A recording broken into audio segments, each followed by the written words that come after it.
মহাদেব সবচেয়ে দ্রুত কার ভক্তিতে প্রসন্ন হন? মহাবিশ্বের সবচেয়ে মহিমাময়, সবচেয়ে শক্তিশালী এবং সবচেয়ে দ্রুত প্রসন্ন হওয়া দেবতাকে।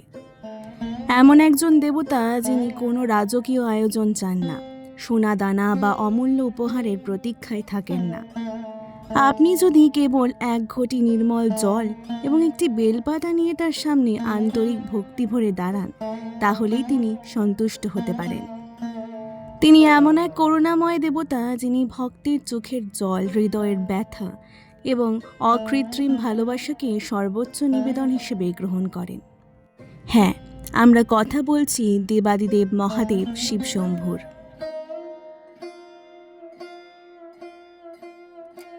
কিন্তু কখনো কি আপনার মনে প্রশ্ন জেগেছে, মহাদেব সবচেয়ে দ্রুত কার ভক্তিতে প্রসন্ন হন? কে সেই পরম ভাগ্যবান ভক্ত যার একটি আন্তরিক আহ্বানে কৈলাসপতি নিজের আসন ছেড়ে ভক্তের কাছে ছুটে আসেন? এই প্রশ্নের উত্তর শুধু একটি ধর্মীয় কাহিনী নয়, বরং মানুষের অন্তরের গভীরতম সত্যকে স্পর্শ করে। শাস্ত্র, পুরাণ এবং সাধু সন্তদের বাণী একসুরে জানায়, মহাদেব কখনো বাহ্যিক আড়ম্বরের প্রতি আকৃষ্ট হন না। তিনি খোঁজেন নির্মল হৃদয়, নিঃস্বার্থ প্রেম এবং সম্পূর্ণ আত্মসমর্পণ। পুরাণে মহাদেবকে আশুতোষ নামে সম্বোধন করা হয়েছে। আশু অর্থ দ্রুত এবং তোষ অর্থ সন্তুষ্ট হওয়া, অর্থাৎ যিনি অতি অল্পেই সন্তুষ্ট হন তিনিই আশুতোষ। কিন্তু প্রশ্ন হলো, এই সমগ্র সৃষ্টির অধিপতি, যিনি সৃষ্টি, স্থিতি এবং লয়ের অন্যতম নিয়ন্তা, তিনি কেন এত সহজে প্রসন্ন হন?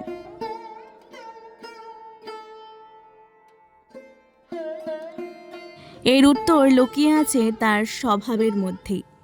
মহাদেব কোনো অহংকার, ভণ্ডামি বা লোক দেখানো ভক্তি পছন্দ করেন না।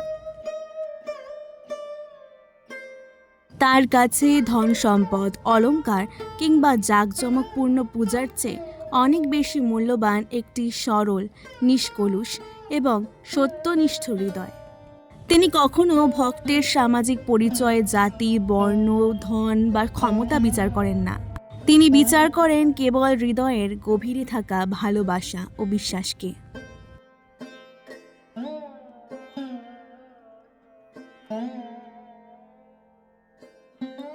আজ আমরা যখন কোনো মন্দিরে যাই, তখন প্রায়ই নানা ধরনের ফল, ফুল, মিষ্টি কিংবা দামি উপহার নিয়ে যাই।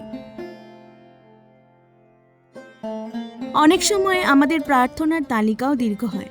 আমরা চাকরি চাই, অর্থ চাই, সুস্বাস্থ্য চাই, সংসারের সুখ চাই কিংবা নানা ইচ্ছা পূরণের প্রার্থনা করি। এতে দোষের কিছু নেই, কারণ মানুষ হিসেবে আমাদের প্রয়োজন থাকবেই। কিন্তু অনেক সময় অজান্তেই আমাদের ভক্তি যেন একটি লেনদেনে পরিণত হয়। আমরা ভাবি যত বেশি উপহার দেব, তত বেশি আশীর্বাদ পাব।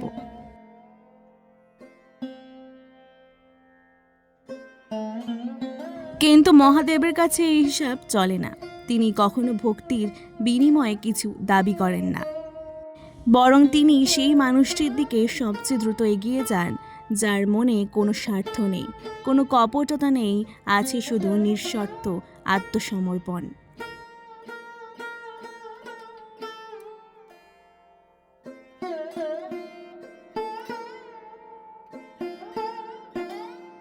হিন্দু ধর্মগ্রন্থে এমন অসংখ্য ঘটনার উল্লেখ রয়েছে যেখানে মহাদেব ধনী, দরিদ্র, দেবতা, দানব কিংবা রাজা, প্রজা কারো মধ্যে ভেদাভেদ করেননি।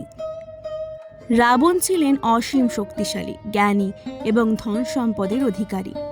তিনি কঠোর তপস্যা করে মহাদেবকে সন্তুষ্ট করেছিলেন। আবার অন্যদিকে এমন বহু সাধারণ মানুষও ছিলেন যাদের কোনো শাস্ত্রজ্ঞান ছিল না, কোনো বিশেষ আচারবিধিও জানা ছিল না। তবুও তাদের আন্তরিক ভক্তির কাছে মহাদেব সমানভাবে সাড়া দিয়েছেন।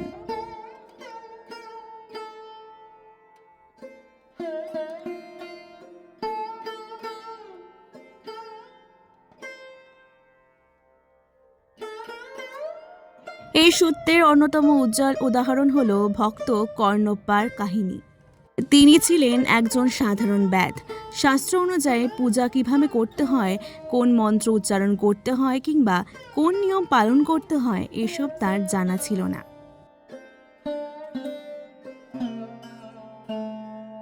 কিন্তু তার হৃদয়ে ছিল সীমাহীন ভালোবাসা এবং মহাদেবের প্রতি অবিচল বিশ্বাস।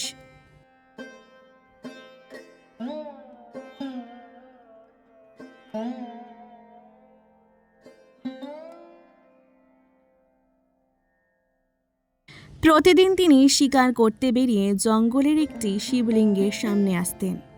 তার কাছে কোনো পূজার সামগ্রী ছিল না, তাই তিনি নিজের মুখে করে নদীর জল এনে শিবলিঙ্গে অর্পণ করতেন। সমাজের চোখে এটি হয়তো অপবিত্র ছিল, কিন্তু তার মনে কোনো ভণ্ডামি ছিল না। তিনি যা করতেন তা করতেন নিখাদ ভালোবাসা থেকে।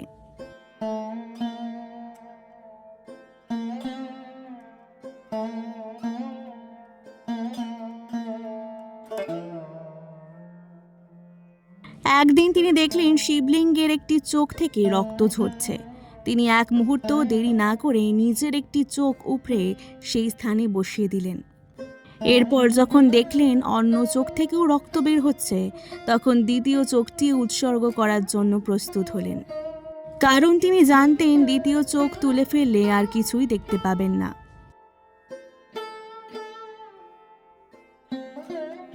তাই আগে নিজের পা দিয়ে শিবলিঙ্গের চোখের স্থানটি চিহ্নিত করে রাখলেন, যাতে অন্ধ হয়ে গেলেও সঠিক জায়গায় চোখটি বসাতে পারেন।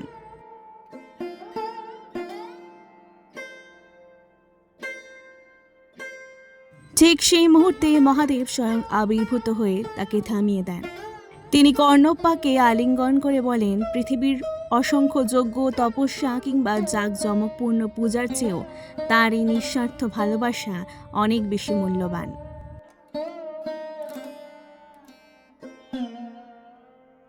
এই কাহিনী আমাদের শেখায় ঈশ্বরের কাছে বাহ্যিক নিয়মের চেয়ে অন্তরের পবিত্রতা অনেক বড়।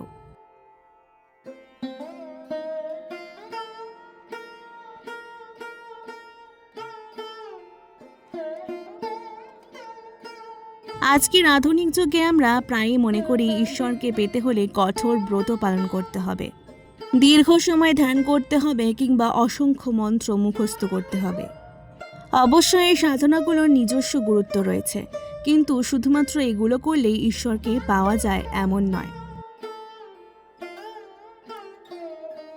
যদি হৃদয়ে অহংকার, হিংসা, লোভ কিংবা কপটতা থেকে যায়, তবে সেই সাধনা অসম্পূর্ণ থেকে যায়।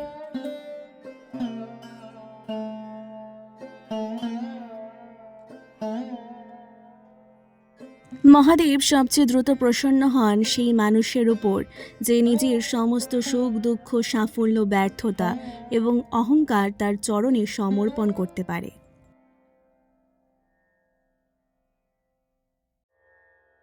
যে মানুষ নিজের দুর্বলতা লুকিয়ে রাখে না, বরং অকপটে স্বীকার করে, হে মহাদেব, আমি অসম্পূর্ণ, আমি ভুল করি, কিন্তু আমি তোমার আশ্রয় চাই, এই বিনয়ই প্রকৃত ভক্তির পরিচয়।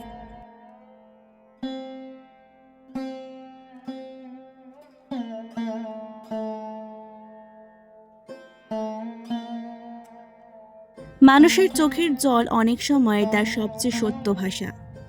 যখন কোনো মানুষ সমস্ত অহংকার ভেঙে ঈশ্বরের সামনে দাঁড়িয়ে আন্তরিকভাবে কাঁদে, তখন সেই অশ্রুর প্রতিটি ফোঁটা যেন মহাদেবের হৃদয় স্পর্শ করে। কারণ তিনি ভক্তের ভাষা নয়, হৃদয়ের অনুভূতি বোঝেন।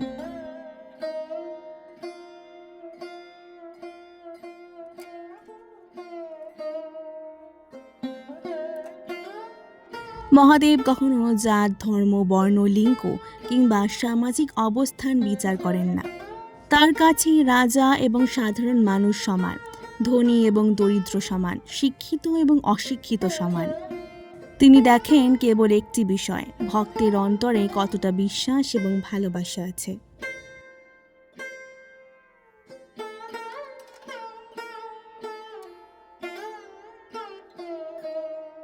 যে মানুষ জীবনের কঠিনতম সময়েও বিশ্বাস হারায় না, যে সমস্ত আশা ভেঙে যাওয়ার পরও বলে আমার মহাদেব আছেন, সেই মানুষ কখনো একা থাকে না। পুরাণে বলা হয়েছে এমন ভক্তের জীবনে মহাদেব কখনো না কখনো নিজের করুণার প্রকাশ ঘটান। হয়তো অলৌকিকভাবে নয়, কিন্তু এমনভাবে পথ দেখান যাতে ভক্ত নতুন করে বেঁচে থাকার শক্তি পায়।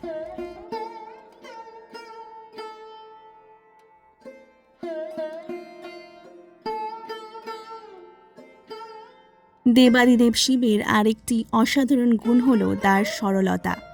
তিনি নিজেও বৈভবের মধ্যে বাস করেন না। তার অলংকার সাপ, শরীরে ভস্ম, বাসস্থান শ্মশান, পরনে বাগছাল। এই রূপের মধ্যে তিনি মানব জাতিকে একটি গভীর শিক্ষা দিয়েছেন।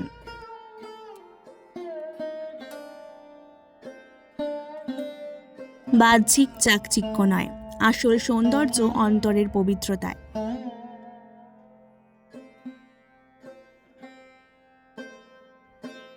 যে মানুষ অন্যকে প্রতারণা করে না, অকারণে কারো ক্ষতি চায় না, প্রতিটি জীবের মধ্যে ঈশ্বরের অংশ দেখে এবং নিজের অহংকারকে নিয়ন্ত্রণে রাখে, সেই মানুষের হৃদয়ে মহাদেব স্থায়ীভাবে বাস করেন।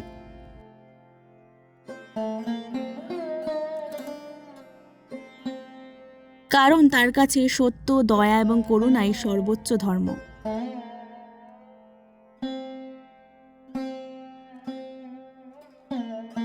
তাই যদি আপনি সত্যি মহাদেবকে দ্রুত প্রসন্ন করতে চান, তবে কৃত্রিমতার আশ্রয় নেবেন না। নিজের অপূর্ণতা, দুঃখ, ব্যর্থতা এবং দুর্বলতা নিয়ে তার সামনে দাঁড়ান। নিখুঁত হওয়ার অভিনয় করার প্রয়োজন নেই। তিনি আপনাকে যেমন তেমনভাবেই গ্রহণ করেন।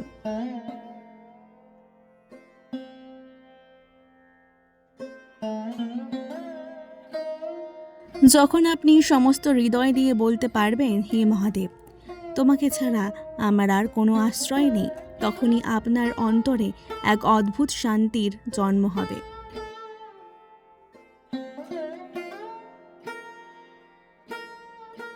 সেই শান্তি মহাদেবের করুণার সবচেয়ে বড় চিহ্ন। অনেক সময় মানুষ অলৌকিক ঘটনা খোঁজে, কিন্তু প্রকৃত অলৌকিকতা হলো হৃদয়ের অশান্তি দূর হয়ে অন্তরে শান্তির আলো জ্বলে ওঠা।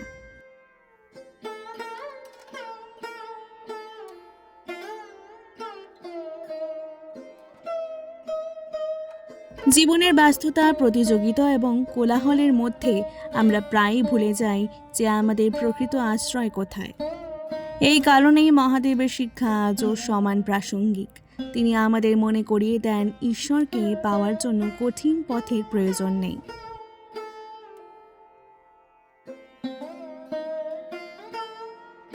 প্রয়োজন একটি সত্য, বিনয় এবং ভালোবাসায় পূর্ণ হৃদয়ের।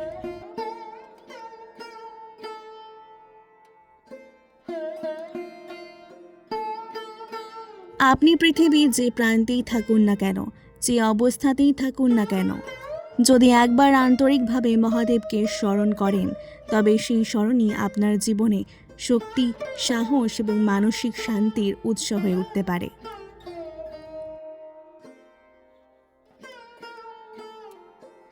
কারণ ভক্তি কখনো দূরত্ব মানে না, ঈশ্বরের সঙ্গে হৃদয়ের সম্পর্কই সবচেয়ে বড় সম্পর্ক।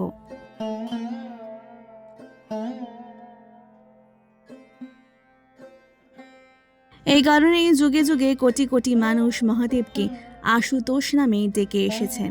তিনি শুধু দেবতাদের দেবতা নন, তিনি ভক্তের পিতা, বন্ধু, আশ্রয় এবং পরম করুণাময়। তার কাছে পৌঁছানোর পথ কখনো জটিল ছিল না, আজও নয়। সেই পথের নাম নিঃস্বার্থ ভক্তি, বিনয়, বিশ্বাস এবং নির্মল হৃদয়।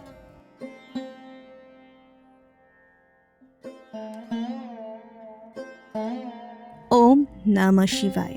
আজকে ভিডিওটি ভালো লাগলে অবশ্যই পুরাণের পাতাকে সাবস্ক্রাইব করে দেওয়ার অনুরোধ রইল। অনেক অনেক ধন্যবাদ।